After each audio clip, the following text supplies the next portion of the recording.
नमस्कार, स्वागत है आप सभी का एबी स्टार न्यूज में और मैं हूं आपके साथ जुबैर चौधरी। वक्त हो चला है देश लाइव का, जहां सबसे पहले बात सिलेंडर के बड़े दामों की कर लेते हैं। आपको बता दें कि अब दिल्ली में सिलेंडर 1,000 रुपए की कीमत के पार पहुंच गया है। महीने में यह ऐसा पहली दूसरी बार हुआ है कि घरेलू सिलेंडर समेत कमर्शियल सिलेंडर पर सरकार ने दूसरी बार दाम बढ़ाए हैं। तेल और गैस कंपनियों ने गुरुवार के सुबह आम आदमी को महंगाई की एक और खुराक दे दी है। घरेलू और कमर्शियल एलपीजी गैस दोनों के सिलेंडरों के दाम बढ़ा दिए गए हैं। इस महीने में दूसरी बार दाम बढ़ाए गए हैं। राजधानी दिल्ली में रसोई गैस सिलेंडर अब 1,000 रुपए के पार पहुंच गया है। गुरुवार को 14 किलो के घरेलू सिलेंडर में 3.50 रुपए की बढ़ोतरी की गई है, जबकि 19 किलो के कमर्शियल सिलेंडर की कीमत पर 8 रुपए की बढ़ोतरी हुई है। अब कोलकाता में सबसे महंगा घरेलू सिलेंडर मिल रहा है। गुरुवार को दिल्ली में घरेलू रसोई गैस सिलेंडर 1,003 रुपये पहुँच गया, तो वहीं मुंबई की अगर बात करें तो यहाँ घरेलू सिलेंडर की कीमत 1,002 रुपये 50 पैसे की हो गई है। कोलकाता में ये घरेलू सिलेंडर सबसे महंगा हुआ। आपको बता दें कि कोलकाता में घरेलू सिलेंडर की कीमत 1,029 रुपये पहुँच गई है। और बात चेन्नई की करें तो यहाँ 1,018 रुपये 50 पैसे घरेलू सिलेंडर मिल रहा है। इससे पहले 7 मई को घरेलू सिलेंडर के दामों में 50 रुपये की वृद्धि की गई थी। आपको बता दें कि कमर्शियल सिलेंडर चेन्नई में सबसे महंगा हो गया है। घरेलू सिलेंडर कोलकाता में सबसे महंगा बिक रहा है, तो वहीं चेन्नई में कमर्शियल सिलेंडर के दाम सबसे ऊपर हैं। अब 19 किलो का कमर्शियल सिलेंडर दिल्ली में 2,354 रुपये का हो गया है। बात कोलकाता की करें तो यहाँ 2,454 रुपये का कमर्शियल सिलेंडर मिल रहा है। 19 किलो के कमर्शियल सिलेंडर की कीमत मुंबई में 2,306 रुपये पहुँच गई और चेन्नई में ये सिलेंडर 2,507 रुपये मिलेगा। देश भर में अब घरेलू एलपीजी सिलेंडर के दाम 1,000 रुपये के पार पहुँच गए हैं। एक साल में घरेलू सिलेंडरों के दाम 800 रुपये से 1,000 रुपये के पार पहुँच गए हैं। उधर इंडिया रेटिंग्स एंड रिसर्च ने बुधवार को रिपोर्ट में कहा कि लगातार बढ़ रही महंगाई से चालू वित्त वर्ष 2022 से 23 के दौरान राहत मिलने की उम्मीद अभी नहीं है। इस दौरान पूर्व वित्त वर्ष के दौरान औसत महंगाई 9 साल के उच्चतम स्तर पर 6.9% रह सकती है।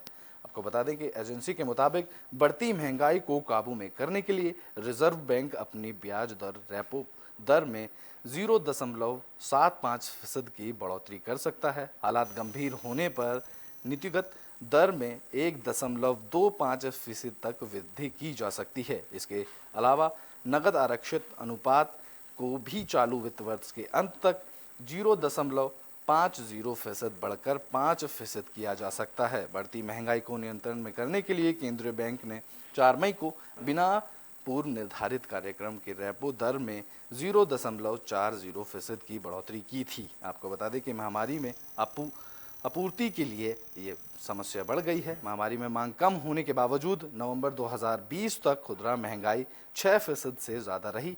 इस वजह से आपूर्ति पक्ष का बाधित होना भी था। रिपोर्ट में कहा गया है कि 2015-2016 से लेकर 2018-2019 तक लगातार 4 साल पर खुदरा महंगाई औसतन 4.1% रही थी। इसके बाद पहली बार दिसंबर 2019 में यह 6% के पार पहुंच गई थी, जो कि आरबीआई की ऊपरी सीमा से भी ज़्यादा है। आपको बता दें कि अब सिलेंडर दिल्ली में 1,000 रुपये के पार पहुंच गया है। दिल्ली में सिलेंडर की कीमत 1,003 रुपये है। तो वहीं अगर घरेलू सिलेंडर 14 किलो के घरेलू सिलेंडर की बात करें तो ये सिलेंडर कोलकाता में सबसे ज़्यादा महंगा हो गया है। कोलकाता के दामों की बात करें तो यहाँ 14 किलो का घरेलू सिलेंडर 1,029 रुपये के पार पहुँच गया है और चेन्नई में ये घरेलू सिलेंडर 1,018 रुपये 50 पैसे पर के दामों पर मिलेगा। इससे पहले ही इस महीने में 7 मई को घरेलू सिलेंडरों के दामों में 50 रुपये बढ़ाए गए थे और अब कमर्शियल सिलेंडर सबसे ज़्यादा महंगा चेन्नई में मिल रहा है। आपको दिल्ली की अगर बात करें तो दिल्ली में कमर्शियल सिलेंडर की कीमत 2,354 रुपये है और चेन्नई में इसके मुकाबले सीधे 200 रुपये से भी ज़्यादा की बढ़ोतरी के बाद चेन्नई में 2,507 रुपये का कमर्शियल सिलेंडर 19 किलो का मिलेगा। आपको बता दें कि महंगाई से राहत की उम्मीद अभी तक भी नहीं जताई गई है। उधर India rating India ratings and research ने बुधवार को रिपोर्ट में कहा कि लगातार बढ़ रही महंगाई से चालू वित्त वर्ष 2022 से 23 के दौरान राहत मिलने की उम्मीद भी नहीं जताई गई है। इस दौरान पूर्व वित्त वर्ष के दौरान औसतन महंगाई 9 साल के उच्चतम स्तर पर बताई गई। इस दौरान 6.9% महंगाई रहने की उम्मीद गई। वहीं एजेंसी के मुताबिक बढ़ती महंगाई को काबू करने के लिए रिजर्व बैंक अपनी ब्याज दर रेपो दर में से 0.575% की बढ़ोतरी कर सकता है।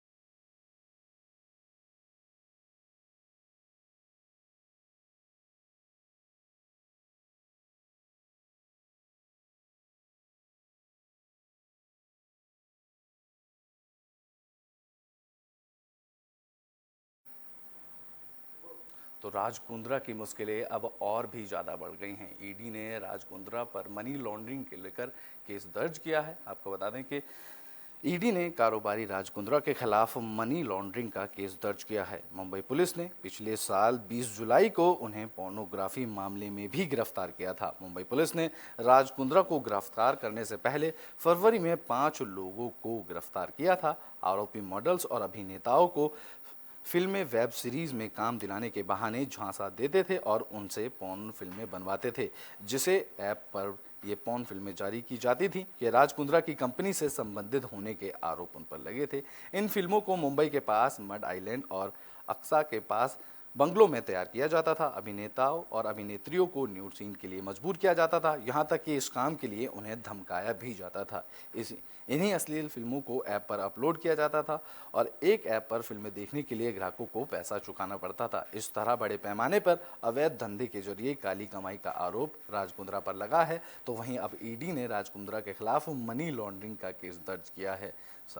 आपको बता दें कि मुंबई पुलिस ने पिछले साल 20 जुलाई को उन पर पोर्नोग्राफी का मामला दर्ज किया था। अब उनकी मुश्किलें और भी बढ़ती नजर आ रही हैं। इस मामले को लेकर शिल्पा शेट्टी भी उनके समर्थन में उतरी थी और उन्होंने कहा था कि ये सभी आरोप झूठे हैं, लेकिन अब ईडी ने उनकी परेशानी और भी ज़्यादा बढ़ा दी है। ईडी ने मनी लॉन्ड्रिंग के खिलाफ उन पर केस दर्ज किया है और उन्हें इससे पहले गिरफ्तार भी किया जा चुका है। मुंबई पुलिस ने राज कुंद्रा को गिरफ्तार करने से पहले फरवरी में 5 लोगों को इस मामले को लेकर गिरफ्तार किया था। उसके बाद अब ईडी ने मनी लॉन्ड्रिंग के मामले को लेकर उन पर एक और केस दर्ज कर दिया गया है।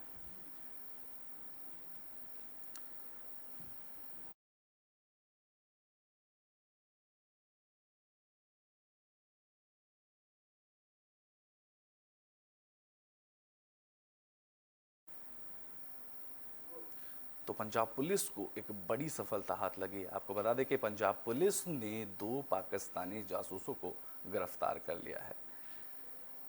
पंजाब पुलिस ने पाकिस्तान की खुफिया एजेंसी आईएसआई को भारत की गुप्त सूचनाएं पहुंचाने के आरोप में 2 जासूसों को गिरफ्तार किया है। उनके मोबाइल से भारतीय सेना की इमारतें, वाहन और नक्शे आदि फोटो भी मिली हैं, जो कि पाकिस्तान भेजी गई थी। आपको बता दें कि ये सक्रिय जासूस थे जो कि भारत की जानकारी पाकिस्तान को पहुंचा रहे थे। इनमें जाफिर रियाज मूल रूप से कोलकाता का रहने वाला है और फिलहाल पाकिस्तान में रह रहा था, जबकि दूसरा साथी मोहम्मद शमशाद अजलाना रोड के स्थित मीरा कोट में के चौक में रहता था। खुफिया एजेंसियों के अधिकारी उनसे पूछताछ के लिए जुटे हैं। सूत्रों के मुताबिक स्टेट ऑपरेशन सेल एसएसओसी को गुप्त सूचना के आधार पर दोनों को बुधवार को अमृतसर से गिरफ्तार किया गया है। अधिकारियों ने दोनों के मोबाइल अपने कब्जे में ले लिए। जांच के दौरान सामने आया कि जाफिर रियाज 2005 में पाकिस्तान गया था, जहां उसने लाहौर के मॉडल टाउन की राबिया के साथ शादी कर ली थी। इस दौरान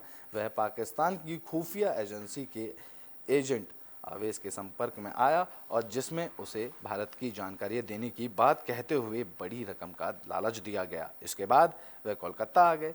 इस बीच उसका ससुर शेर जहांगीर अहमद उसे पाकिस्तान में आकर रहने को कहता रहा, लेकिन वह नहीं गया। बता दें कि अधिकारियों को यह भी पता चला कि 2012 में जाफिर रियाज का कोलकाता में एक्सीडेंट हो गया और उसकी आर्थिक हालत खस्ता हो गई। ससुरालियों के आग्रह पर वह पाकिस्तान चला गया। हालांकि इलाज के लिए बार बार उसे अमृतसर आना जाना लगा रहता था। इस दौरान उनसे अमृतसर रेलवे स्टेशन के सामने नींबू पानी बेचने वाले बिहार के जिला मधुबन के गांव भेजा और हाल में मीरा चौक निवासी मोहम्मद शमशाद को अपने साथी पर मिला लिया गया।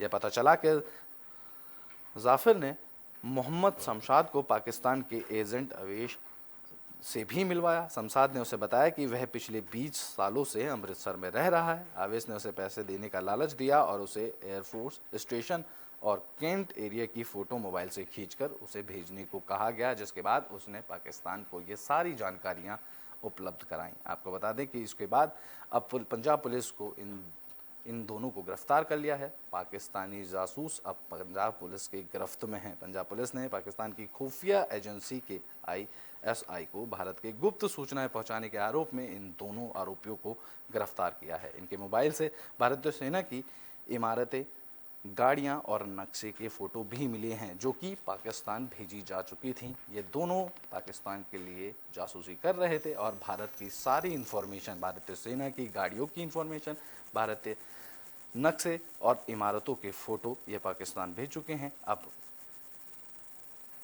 पंजाब पुलिस इनसे और भी ज़्यादा जानकारी लेने के लिए जुटी हुई है। एजेंसियों के अधिकारियों ने इनसे पूछताछ के लिए जुटे हुए। सूत्रों के मुताबिक स्टेट ऑपरेशन सेल SSOC के गुप्त सूचना के आधार पर दोनों को अमृतसर से गिरफ्तार किया गया है।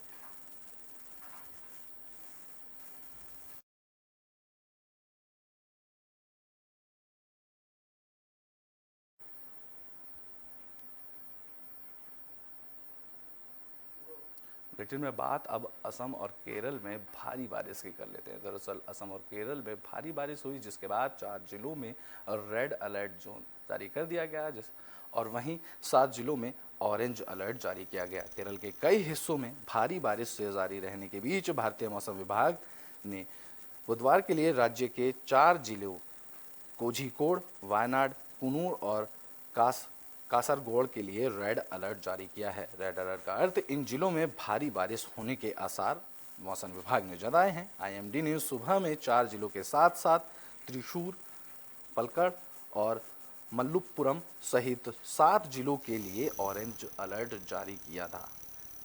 त्रिशूर, पलक्कड़ और मल्लुपुरम के लिए जारी किए गए ऑरेंज रेड काफ़ी प्रभावी रहेगा। IMD ने कुनूर और कासरगोड के लिए बृहस्पतिवार के लिए भी ऑरेंज अलर्ट जारी किया है। देश में विभिन्न मौसम पूर्वानुमान केंद्रों ने राज्य में गुरुवार को अलग अलग स्थानों पर भारी बारिश होने का अनुमान भी जताया है।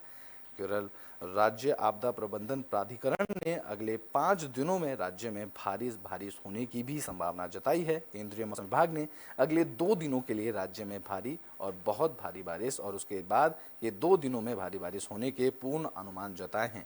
केरल में पिछले कुछ दिनों से भारी बारिश के चलते राज्य के कुछ हिस्सों में जनजीवन अस्त व्यस्त हो गया है। वहीं असम में भी बाढ़ जैसे हालात है और इस हालात लोगों को काफ़ी परेशानी हो रही है। इस महीने के आखिर में दक्षिण पश्चिम मानसून के आने की संभावना के बावजूद भारी बारिश को देखते हुए राज्य सरकार ने जिलाधिकारियों की एक बैठक बुलाई थी और उन्हें किसी भी आपदा स्थिति में निपटने के लिए तैयार रहने के निर्देश भी जारी किए थे। राष्ट्रीय आपदा मोचन बल NDRF ने केरल में पहले ही 5 दलों को तैनात कर दिया है। इसके बाद SDMA की लोगों से पहाड़ी इलाकों और नदियों से दूर रहने की भी अपील की गई है। राज्य आपदा प्रबंधन प्राधिकरण SDMA ने लोगों से भारी बारिश कम होने पर नदियों और अन्य जलाशयों से दूर रहने को कहा है। SDMA ने लोगों से जब तक आपदा स्थिति ना होने तब तक पहाड़ी इलाकों और की यात्रा करने के लिए भी मना किया है। इसके अलावा बारिश कम होने तक रात की यात्रा से बचने की भी सलाह दी गई है। जिला प्रशासन ने भी लोगों को तटीय क्षेत्र के पास ना जाने की चेतावनी दी है। IMD ने पहले पूर्ण अनुमान जताया था कि दक्षिण पश्चिम मानसून ने 21 मई तक राज्य में दस्तक दे सकता है। इस बार मानसून के 5 दिन पहले आने के आसार जताए गए हैं।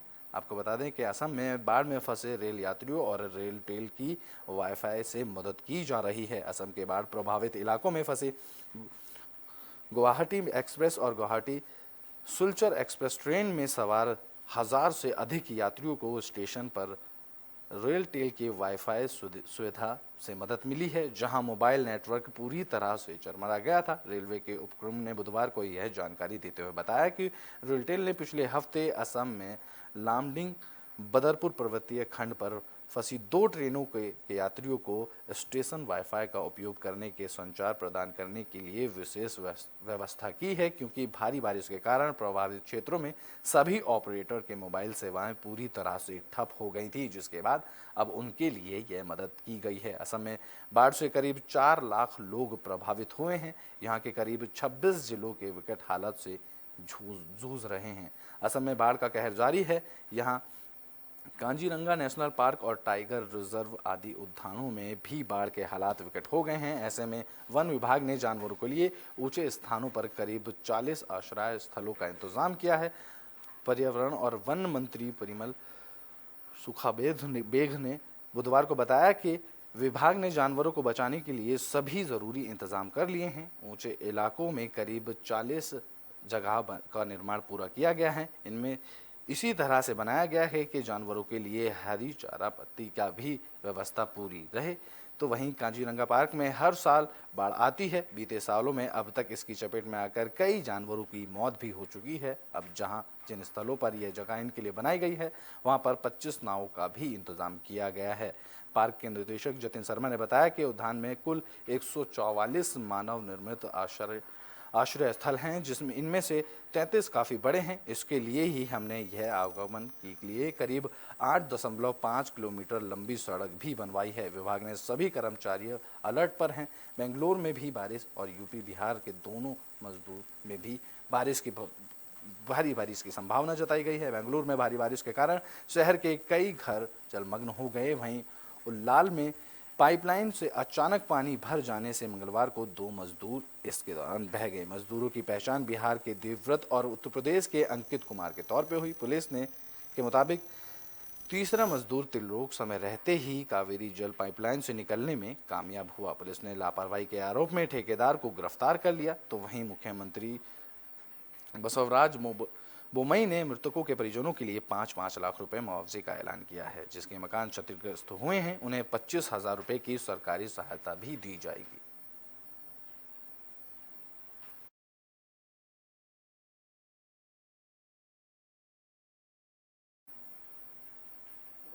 ब्रिटेन में बात अब कोरोना मामलों की कर लेते हैं। दरअसल बीते 24 घंटे में कोरोना के 2,364 मामले सामने आए हैं। तो वहीं कोरोना से 10 लोगों की जान गई है। देश में कोरोना के नए मामलों में उतार चढ़ाव जारी है। गुरुवार को 2,364 नए संक्रमित मिले हैं, जबकि बुधवार को सिर्फ 1,829 नए केस मिले थे। वहीं मंगलवार की अगर बात करें तो मंगलवार को 1,559 नए मामले सामने आए थे। गुरुवार सुबह केंद्रीय स्वास्थ्य मंत्रालय की तरफ से अपडेट किए गए आंकड़ों के अनुसार बीते 2 दिन में नए संक्रमितों की संख्या बढ़ रही है। हालांकि नए संक्रमितों की तुलना में स्वस्थ होने वालों की संख्या ज्यादा है। बीते 24 घंटे में 2,582 लोगों ने कोरोना को मात दी है और 10 लोगों की कोरोना से जान जा चुकी है। देश में सक्रिय केस में 228 लोगों की कमी आई है और इनकी संख्या अब बढ़कर 15,419 हो गई है। देश में महामारी से 10 और मौतों के साथ कुल मौतों की संख्या बढ़कर 5,24,303 हो गई है। बीते 3 दिनों में मौत के आंकड़ों को देखें तो इनमें भी तेजी से घटा और बढ़ोतरी देखी जा रही है। बुधवार को कोरोना से 33 लोगों की मौत हुई थी। तो अभी बात गुरुवार की करें तो गुरुवार को यह आंकड़ा 10 तक पहुंचा। आपको बता दें कि कोरोना के मामले गुरुवार की तुलना में ज़्यादा रहे। इस बीते दिन 1,829 मामले सामने आए थे, जो अब बढ़कर 2,364 हो चुके हैं।